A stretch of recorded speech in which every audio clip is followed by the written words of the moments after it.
आ रही हैं प्रदेश में तो कोई कारण नहीं है कि किसी को पैदल चलने की आवश्यकता है। अभी तक जो 69 ट्रेन आई हैं, 69 ट्रेन जो आई हैं उनमें आगरा में अब तक 2 ट्रेन आ चुकी हैं, कानपुर में 2 आ चुकी हैं, लखनऊ में 11 ट्रेन आ चुकी हैं, जौनपुर में 2 ट्रेन आ चुकी हैं, गोरखपुर में 11 ट्रेन आ चुकी हैं, बरेली में 2 ट्रेन आ चुकी है, बलिया में ट्रेन आ चुकी हैं, प्रयागराज में 7 ट्रेन आ चुकी है, प्रतापगढ़ में भी ट्रेन आ चुकी है, रायबरेली में 1 ट्रेन आ चुकी है, वाराणसी में 2 ट्रेन आ चुकी हैं, अमेठी में 1 ट्रेन आ चुकी है, मऊ में 1 ट्रेन आ चुकी है, कन्नौज में 1 ट्रेन आ चुकी है, गाजीपुर में 2 ट्रेन आ चुकी हैं, बांदा में 1 ट्रेन आ चुकी हैं, हरदोई में ट्रेन आ चुकी है, आजमगढ़ में आई है, अयोध्या में आई है, बाराबंकी में आई है, सोनभद्र में आई है, गोंडा में आई है, सीतापुर, उन्नाव, बस्ती, कासगंज, मानिकपुर यानी चित्रकूट, और इस आधार पर 69 ट्रेन जो है प्रदेश में आ चुकी है। आज ये जिले करीब हम 40 जिलों में ट्रेन सब ले रहे हैं। 40 जिले ऐसे तैयार कर लिए गए हैं जहां ट्रेन सीधे आ सकती है। जो हमारे जनपदी जिले हैं, जहां मंडल मुख्यालय से अलग जिले हैं, उनमें भी ट्रेन की व्यवस्था कर दी है। 40 जो है स्थानों पर, इंक्लूडिंग सोनभद्र में 54 में और फिरोजाबाद में जो है टूंडला में ट्रेन लेने की व्यवस्था कर ली गई। तो इस आधार पर बहुत ही बड़ी संख्या में जब ट्रेन आ रही हैं तो मुख्यमंत्री जी का ये कहना है और अपील है, उन्होंने सबसे अपील की है और इसका प्रचार हमारे सूचना विभाग से भी अलग से होगा कि हर हालत में लोग व्यवस्था के अनुरूप आए, कोई भी अनावश्यक रूप से साइकिल या पैदल पर न चले।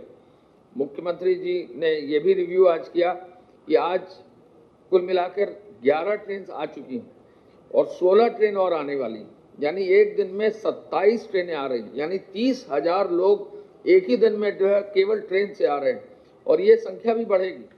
66 ट्रेनों को हमने अभी अनुमति दे दी है और 10 गुजरात की ट्रेन और हैं तो उनको भी हम अनुमति देने जा रहे हैं, यानी 76 ट्रेन जो है अगले 2 दिन के अंदर आ जाएंगी। तो लगभग 30 से 40 ट्रेन जहां एक और आने लगेंगी तो निश्चय ही इससे काफ़ी लोगों को आने में सहूलियत होगी। और इसमें पुनः अपील सबकी ओर से ये जरूर कहना होगा कि किसी भी सूरत में पैदल न चलें और साइकिल पर न चलें, असुरक्षित न रहें। स्वास्थ्य के लिए भी अदरवाइज भी जो है कहीं भी पैदल और अदरवाइज चलते हैं तो सुरक्षा की व्यवस्था दिक्कत होती है।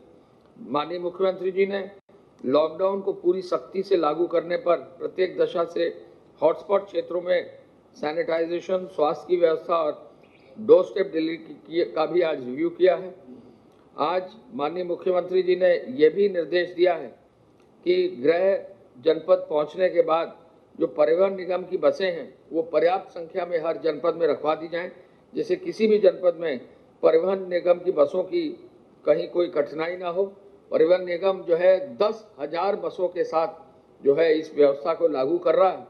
10,000 बस, तो ये सबसे बड़ी व्यवस्था पूरे देश में होगी। इतनी बड़ी व्यवस्था लोगों को लाने की ट्रेन के माध्यम से और बसों के माध्यम से पूरे देश में कहीं नहीं हुई।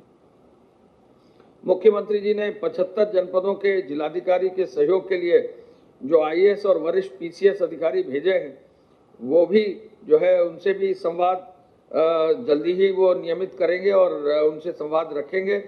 साथ साथ विदेशों से आने वाले लोगों की भी आज उन्होंने समीक्षा की। आपको मालूम है कि कल विदेश से जो है एक फ्लाइट शारजा से यहाँ आएगी लखनऊ 7:45 बजे रात को, और साथ साथ आज एक फ्लाइट दिल्ली आएगी जिसमें लगभग 20 हमारे यात्री ऐसे होंगे जो दिल्ली से नोएडा और गाजियाबाद आएंगे और क्वारंटाइन में रखे जाएंगे। जो अन्य प्रदेश से वापस आने के लिए इच्छुक व्यक्ति हैं उनके लिए केवल एक ही शर्त है कि उनकी सूची बनकर उस प्रदेश से हमारे प्रदेश में आ जाए और साथ साथ उनका मेडिकल सर्टिफिकेट आ जाए। तो उत्तर प्रदेश सरकार ऐसे लोगों की अगर सूची आ जाती है और मेडिकल सर्टिफिकेशन भी आ जाता है तो उनको लेने के लिए तैयार है। ऐसी व्यवस्था हर प्रदेश के साथ की जा रही है। कोविड और नॉन कोविड हॉस्पिटल्स के अलग अलग स्थापित करने का भी आज जो है समीक्षा की गई है और मुख्य चिकित्सा अधिकारियों को कोरोना मरीजों का अध्ययन करते हुए रोगियों की केस हिस्ट्री भी तैयार करने का निर्देश दिया है। टेस्टिंग की क्षमता को बढ़ाने के लिए और पूल टेस्टिंग को भी बढ़ाने का जो है आज मुख्यमंत्री जी ने निर्देश दिया है। और ये भी निर्देश दिया है कि जो भी मेडिकल संसाधन प्रत्येक जनपद में हैं उनकी व्यवस्था ऐसी हो कि सब चले, सब इक्विपमेंट चले, सभी डॉक्टर वहाँ पर ट्रेन हो जाएं और पूरी व्यवस्था को आगे ले जाया जाए। एक निर्देश आज मुख्यमंत्री जी ने और दिया है कि जो भी फायर ब्रिगेड की जो गाड़ियां हैं, पुनः एक व्यापक और बृहद अभियान ऐसा चलाया जाए कि शहर में एक एक इलाके में ज़्यादा संख्या में फायर ब्रिगेड लगाकर, 5-5 फायर ब्रिगेड एक साथ लगाकर पूरा एक एरिया जो है उसको डिकंटामिनेट कर दिया जाए। तो ये निर्देश डीजी फायर को अब दे दिए गए हैं। हॉटस्पॉट के लिए भी और जो मार्केट्स हैं, मंडी हैं, उनके लिए विशेष रूप से, और जो हॉस्पिटल्स के पास का एरिया है जहाँ भी इन्फेक्शन का लोड ज़्यादा है, मंडी हो, हॉटस्पॉट्स का एरिया हो या हॉस्पिटल्स के आसपास का एरिया हो, कोई भी ऐसा एरिया हो या बड़ा हो कोई ऑफिस हो, तो ऐसे एरियाज़ को जरूर जो है डिसइंफेक्टेशन करने के लिए निर्देश मुख्यमंत्री जी ने डीजी फायर को दिया है। माननीय मुख्यमंत्री जी ने L1, L2, L3 dedicated Covid hospitals की बेड्स की संख्या का भी आज रिव्यू किया है। और आपको ध्यान होगा कुछ दिन पहले माननीय मुख्यमंत्री जी ने 52,000 बेड्स का एक लक्ष्य रखा था। और आपको जानकर खुशी होगी कि आज तक जो रजिस्ट्रेशन हुआ है, और ये रजिस्ट्रेशन भारत सरकार की वेबसाइट पर हो जाता है, 48,000 बेड्स की व्यवस्था अब हो गई है। यानी जो लक्ष्य मुख्यमंत्री जी ने तय किया था उस लक्ष्य की पूर्ति लगभग आज या कल में स्वास्थ्य विभाग और स्वास्थ्य शिक्षा विभाग उसको कर लेगा। मुख्यमंत्री जी ने ये कहा है कि आगे जो भी वेंटिलेटर्स, अब हर जनपद में जहां 2 वेंटिलेटर दिए गए थे, मुख्यमंत्री जी ने कहा है कि हर जनपद में जहां पहले वेंटिलेटर नहीं थे 20 जनपद, वहां पर 5 वेंटिलेटर जो है दे दिए जाए। ये भी निर्देश आज उन्होंने दिया है। निराश्रित गौवंश के संरक्षण के लिए भूसा बैंक स्थापित करने के लिए, गौ आश्रय स्थलों में रोजगारों की संभावनाओं को आगे बढ़ाने के लिए और इस एरिया के सेक्टोरियल नीतियों के लिए आगे बढ़ाने के लिए मुख्यमंत्री जी ने आज निर्देश दिया है। ट्रेनों की संख्या के बारे में हम आपको पहले ही बता चुके हैं कि अब तक 69 ट्रेन आ चुकी हैं और 11 ट्रेन आज आने वाली और है। तो एक दिन में लगभग 27 से 28 ट्रेनें हम अब डेली ले रहे हैं और हमारा लक्ष्य है कि एक दिन में 35 से 40 ट्रेनें जो है हम कम से कम ले लें। हमारे 40 स्टेशन जो हैं ट्रेन लेने के लिए तैयार हो गए हैं।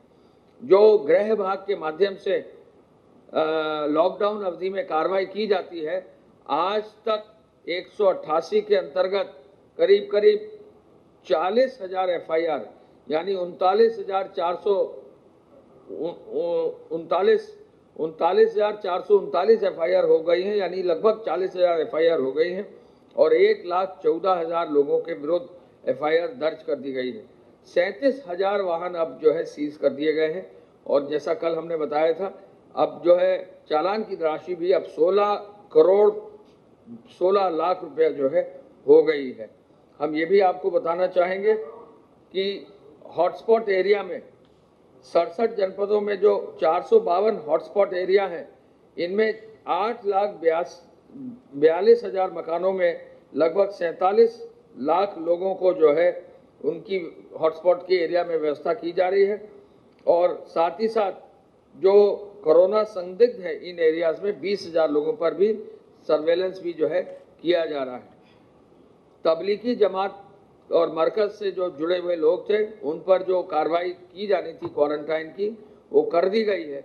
लगभग 2,670 लोगों को अब तक क्वारंटाइन जो है कर दिया गया है और विदेशी जो ऐसे व्यक्ति हैं, 325 ऐसे विदेशी व्यक्ति हैं जिन पर जो है वो क्वारंटाइन की कार्रवाई उनको की गई है, वो क्वारंटाइन में हैं। APC साहब की सूचना के अनुसार अब तक जो है 43,000 मोबाइल वैन्स जो है लगाई गई हैं डोर स्टेप डिलीवरी के लिए। दूध के लिए 21,000 जो है डोर स्टेप डिलीवरी वैन्स लगाई गई हैं। लगभग 34.5 लाख लीटर दूध कल वितरित हुआ है।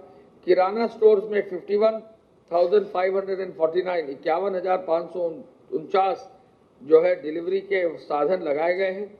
और राशन कार्ड में ये जानकर आपको खुशी होगी कि राशन कार्ड में जो है 3,52,22,000 राशन कार्ड में 3,04,69,000 यानी लगभग 3 करोड़ 5 लाख जो है राशन कार्ड पर वितरण हो चुका है और 7,05,000 मेट्रिक टन खाद्यान्न निःशुल्क भी और सशुल्क भी दिया जा चुका है।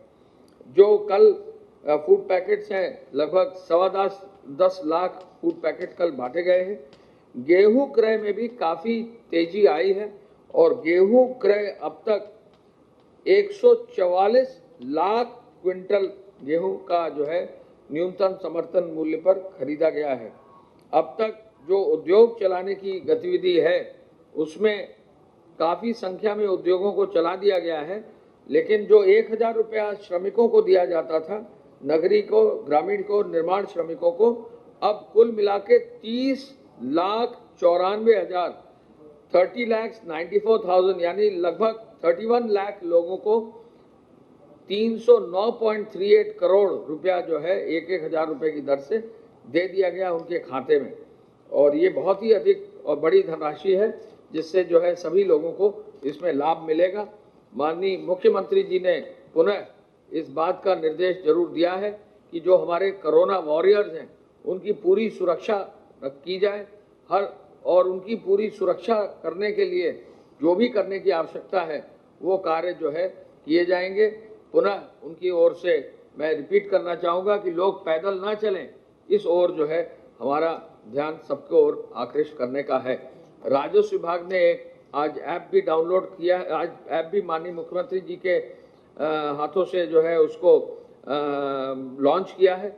ये ऐप सभी लोग डाउनलोड कर सकते हैं और इस ऐप का भी जो है लोग लाभ ले सकते हैं। ये प्रवासी राहत मित्र ऐप है जो हमारे प्रवासी व्यक्ति जो हैं उनके लिए है और इस ऐप के माध्यम से जो यूनाइटेड नेशंस डेवलपमेंट प्रोग्राम के सहयोग से विकसित हुआ है, इसमें प्रवासी नागरिकों को सरकारी योजना का लाभ, स्वास्थ्य की निगरानी, कौशल के लायक नौकरी और आजीविका प्रदान करने के सहयोग के लिए डेटा कलेक्शन का ये ऐप है। ये ऐप भी आज लॉन्च हो गया है और इसको जो है www.rahatup.in पर जो है देखा जा सकता है और इस ऐप के माध्यम से सभी श्रमिकों को आगे लाभ मिलेगा।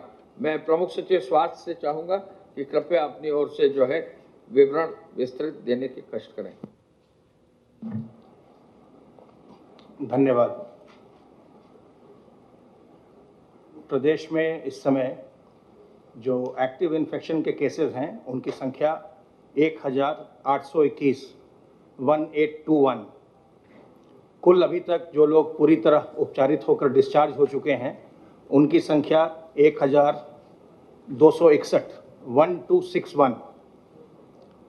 कुल अभी तक संक्रमण के 3,145 3145 प्रकरण सामने आए हैं जो 68 जिलों से मिले हैं। इनमें से 68 जिलों में से 9 जनपदों में इस समय कोई भी एक्टिव इन्फेक्शन नहीं है। कुल 63 डेथ्स इसमें हुई हैं।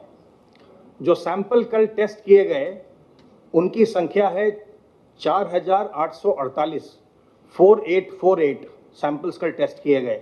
तो लगातार जो लैब्स की स्ट्रेंथनिंग की गई है, उसका एक्सपेंशन किया गया है, लैब्स की संख्या बढ़ाई गई है, उसका आप परिणाम देख रहे हैं कि शुरू में 200-250 टेस्ट से बढ़ के अब हम 4,848 टेस्ट हमने कल किया है।